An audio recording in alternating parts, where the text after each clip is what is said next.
আসসালামু আলাইকুম ভিউয়ার্স। আমার একটা ছোট্ট ভিডিও নিয়ে চলে আসছি। আমি নতুন একটা বাসায় উঠছি। সেই বাসাতে আমরা নতুন একটা বাসায় উঠছি।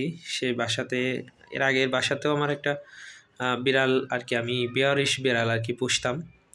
এখানেও দেখছি যে সেম ওইরকম একটা বিড়াল কপালে জুটে গেছে ওর নাম রাখছি তিকলি। ও যেদিন আমি প্রথম আসি, প্রথম দিনের পরেও আমাকে দেখে খুব সুন্দর রেসপন্স করছে।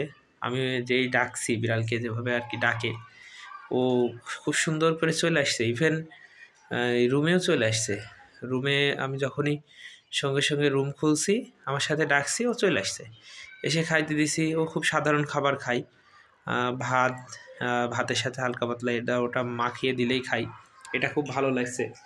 এমনিও আমি ওই বাসায় ছিলাম, ওই বাসার বিড়ালটা ছিল সাদা, সেটা কখনো আপনাদের সাথে শেয়ার করা হয়নি। মনে করছি যে আমি আসলে মোটর বাইক বা ট্রাভেল নিয়ে ব্লগ করি, সেখানে বিড়ালের ভিডিওটা দেবো কেমন হবে, এজন্য দেই নাই। কিন্তু তিকলিও দেখতে সুন্দর, আগের বিড়ালটাও অনেক সুন্দর। তো ভাবছি যে একটু শেয়ার করি আপনাদের সাথে যে আমি মাছ কিনে আনার সময় মাছওয়ালাকে বলেছি যে যখন কাটে তখন বলেছি যে কানকো যাতে না ফেলে। পরবর্তীতে সেই কানকো আমি অন্যান্য মাছ যেভাবে ধোয় সেভাবে পরিষ্কার করে ধুয়ে লবণ, শুকনো মরিচের গুঁড়া, তারপরে হলুদ সব দিয়ে মিক্সড করে আমি তেলের সাথে তেলে দিয়ে ভাজছি। ভাজার পরে রেখে দিছিলাম যে তিকলি আসলে তিকলিকে দিব। ও দেখি বাইরে এসে আমাকে ডাকছে। আসলে ও তো একদম কন্টিনিউ থাকে না, মাঝে মাঝে আসে। ও এভাবেই তিকলির সাথে আমার সুন্দর সুন্দর পথ চলা হচ্ছে, সুন্দর সুন্দর মুহূর্ত। তিকলি খাও খাও খাও। ওর মনে হয় পেট ভরে গেছে, এই জন্য আর খাবে না।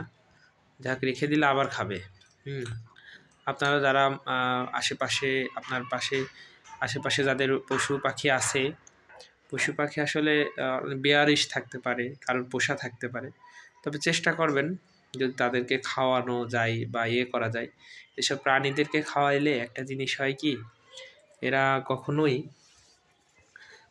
খাবারটা যেই খাওয়াইছেন এই কৃতজ্ঞতা তারা স্বীকার করে। আপনাকে দেখলে দেখবেন আপনার সাথে দিকে এমনভাবে তাকাবে, হয়তো বা তারা খাইতে চাবে। এটাই আসলে পশু পাখির একটা ধর্ম আমার কাছে। আমি এমনি বাড়িতেও, যখন এলাকার বাড়িতেও থাকতাম, আমাদের বাসায় বিড়াল ছিল, তারপর আমার খরগোশ ছিল হোয়াইট কালারের, তারপর আমার অনেক কবুতর ছিল।